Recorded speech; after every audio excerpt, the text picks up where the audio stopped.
Hello जी, राम राम। कैसे हो आप सभी? तो आशा करती हूँ बहुत अच्छे होंगे, मस्त होंगे और अपने अपने काम में व्यस्त होंगे। तो मैं सरिता आपका स्वागत करती हूँ एक नए ब्लॉग में।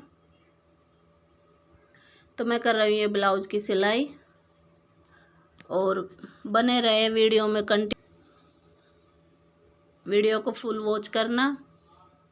आज मैं बताऊँगी आपको आलस दूर करने के कुछ उपाय होते हैं जो जिससे हमें आलस नहीं आता है। और जो मेरी बहन बिगनर है और घर में काम करती है तो उनके लिए वीडियो है कि भाई दुखी होने से क्या होगा। अगर हम अपने दुखी होने का कारण को समझ के और उसको दूर कर दें तो 1000 घर में कमा सकते हैं।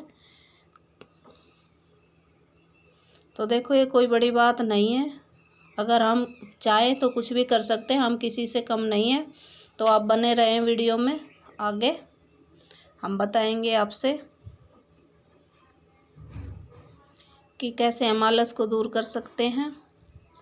तो देखो, पहली बात तो ये जो दिन है अब आलस के ही आ रहे हैं और इसमें आलस आता ही है, सबको ही आता है, आपको ही नहीं।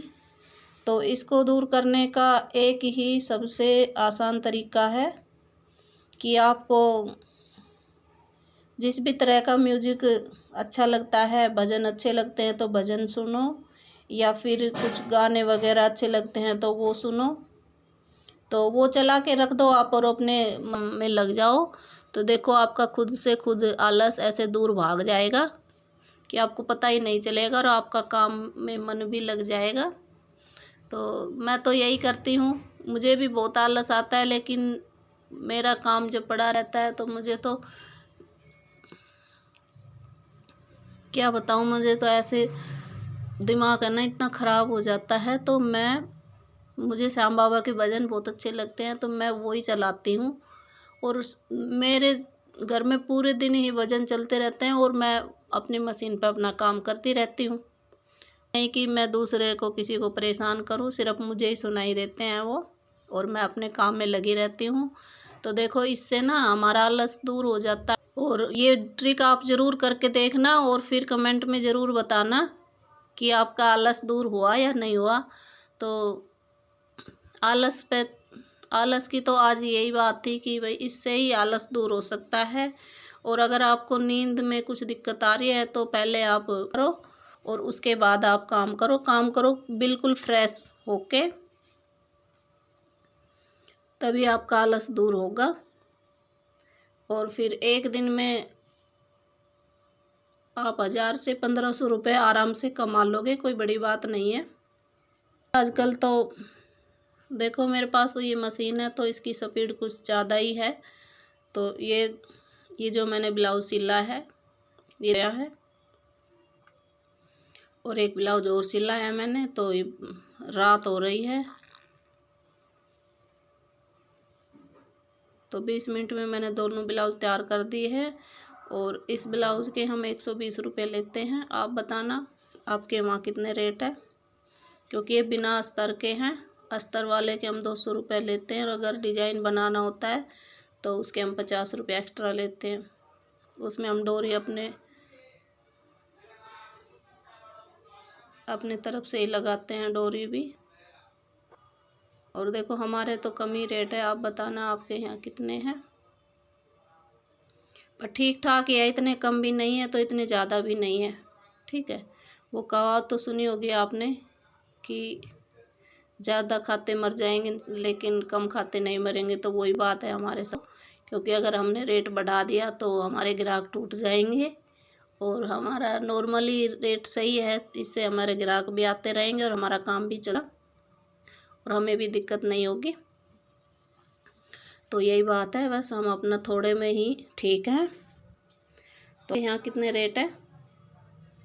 और ये उरे पट्टी है, इसको इस कोने से मिला के इस कोने पे हम लगा देते हैं। तो मैं ब्लाउज का गला उरे पट्टी से ही बनाती हूँ, आप बताना कैसे बनाते हो। तो मैं हर वीडियो में आपसे बोलती हूँ कि देखो बहनों, परेशान मत रहो मत रहो, क्योंकि परेशानी हमारे शरीर को बहुत ज़्यादा ही नुकसान देती है।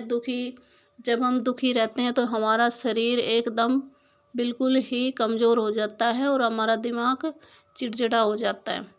हमें किसी कोई अच्छा नहीं लगता है और हमें बात बात पे गुस्सा आने लगता है। तो देखो, इस तरह से हमारा माइंड भी ख़राब होता है और हमारे शरीर को भी नुकसान होता है। तो देखो, आप दुखी मत रहो और अपना काम करो, अपने काम में मन लगाओ, आलस को दूर करो। और जैसे ही आपका आलस दूर होगा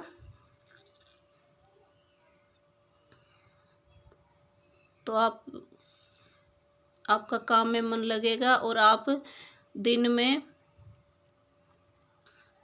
1000 से 1500 रुपये आराम से।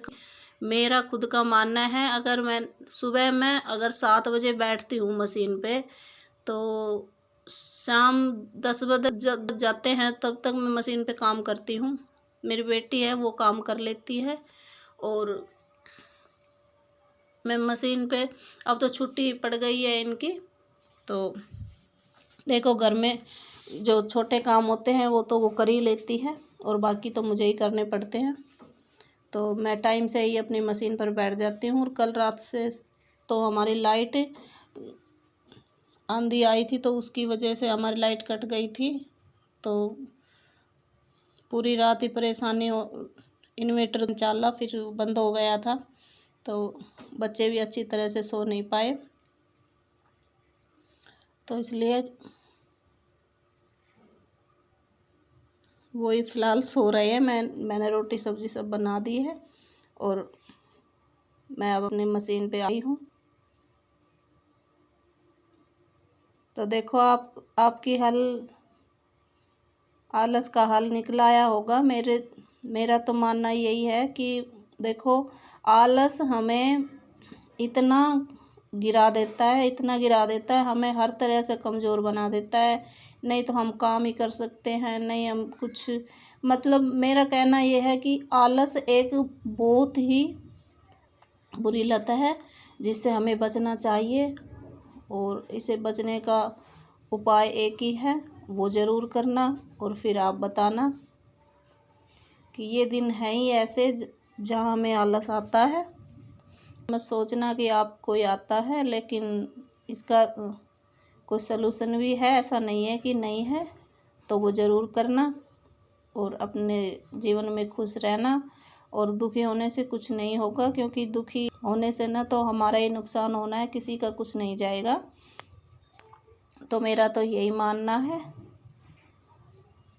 आप हमें बताना कमेंट करके आप कहाँ से देखते हो मुझे, तो मुझे भी पता चले मेरी वीडियो कहाँ तक जाती है। और अपना काम मन लगा के करना, जितना भी आपके पास काम आता है, और काम में हमेशा सफाई रखना। यही मेरा कहना है, क्योंकि ब्लाउज में ना कपड़ा फालतू निकल आता है, तो इसे हमें कट करना पड़ता है। तो इसे कट करने से हमारे ये जो पट्टी है वो आराम से फोल्ड हो जाती है। तो इस मशीन की ना स्पीड बहुत ज़्यादा है। दिनों तक तो मुझे इससे डर लगता था, मैं इस पे बैठती भी नहीं थी। तो ये मेरे भैया ने दिलवाई थी मशीन, तो मैं ना इससे दूर सी रहती थी, क्योंकि मुझे इससे डर लगता था। और अब तो इसकी आदत सी पड़ गई है। मुझे उस मशीन पे कभी जब लाइट नहीं आती है तो तभी उस पर सिलना पड़ता है, नहीं वरना मैं इस पर सिल। अगर आप बुटीक करने सोच रही है तो ये मशीन ज़रूर लेना, बहुत अच्छी है ये, और इसमें स्पीड बहुत अच्छी है। ये थोड़ी सी देर में ही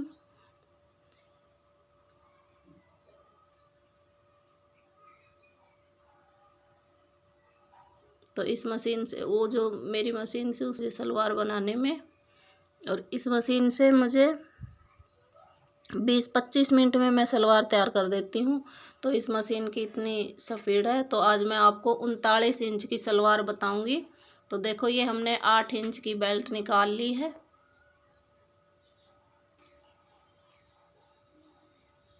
और हम अब पल्ले निकालेंगे। तो पल्ले निकालेंगे हम 34.5 इंच के, 34.5 इंच के हम पल्ले निकालेंगे 39 इंच सलवार में। तो हमने ये 34.5 इंच पे निशान लगा लिया है और हम इन पल्ले को कट कर लेंगे।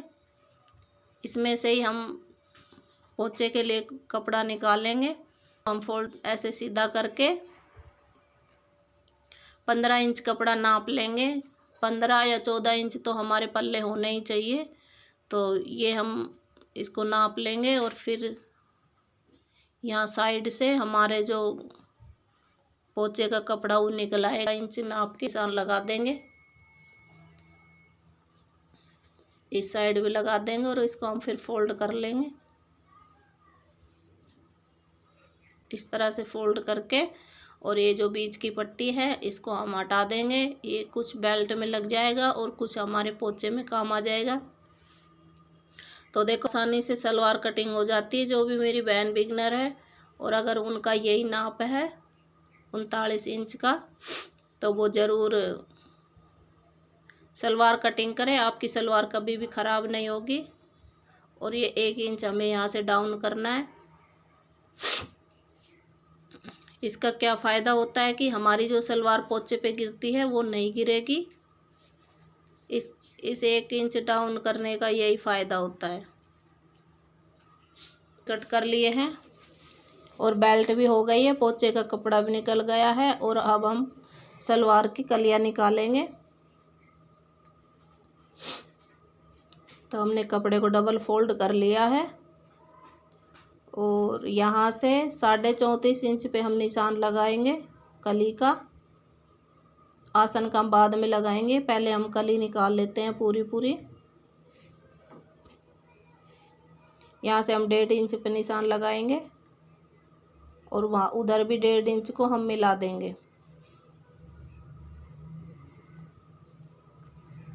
और अब हम इसको तिरछा कट कर लेंगे जहाँ पे हमने निशान लगाया है। यहाँ हम 10 इंच पे निशान लगाएंगे। कई मेरी बहन बिगिनर होती है, वो क्या करती है कि 9 ही इंच पे निशान लगा देती है आसन का। तो देखो हर सलवार में हिप होती है, जो हमारी सूट की हिप की वैस तो हमारे हिप की चौड़ाई होती है, उस वजह से ही हमारा आसन निकलता है। तो ये हमारी 21.5 इंच हिप है उसकी, तो 10 इंच आसन ज़रूरी है इसमें लेना। 9 इंच लेंगे तो हमारा आसन कम पड़ जाएगा और हमारी सलवार ख़राब हो जाएगी। तो देखो हमने यहाँ है 9 इंच मीडियम तक है, जिसकी हिप 18 इंच है वहाँ तक 9 इंच ठीक है। अगर 20 में हमें 10 ही रखना है और चाहे कितनी भी बड़ी हो फिर हमें 10 ही रखना है 50 हिप तक। ये हमारा आसन बिल्कुल सही आए। आप ज़रूर बना के देखना सलवार।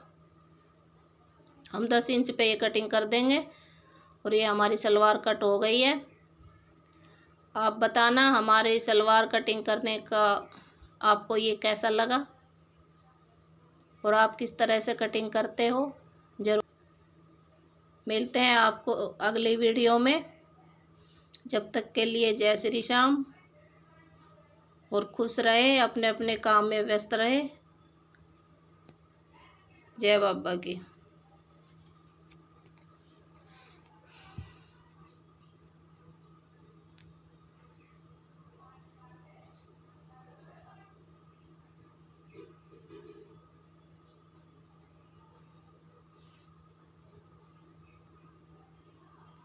अगर आपको हैवी सूट की कटिंग देखना है तो कमेंट में ज़रूर बताना, मैं आपको अच्छी तरह से समझाऊंगी और आप सूट बना सकते हो।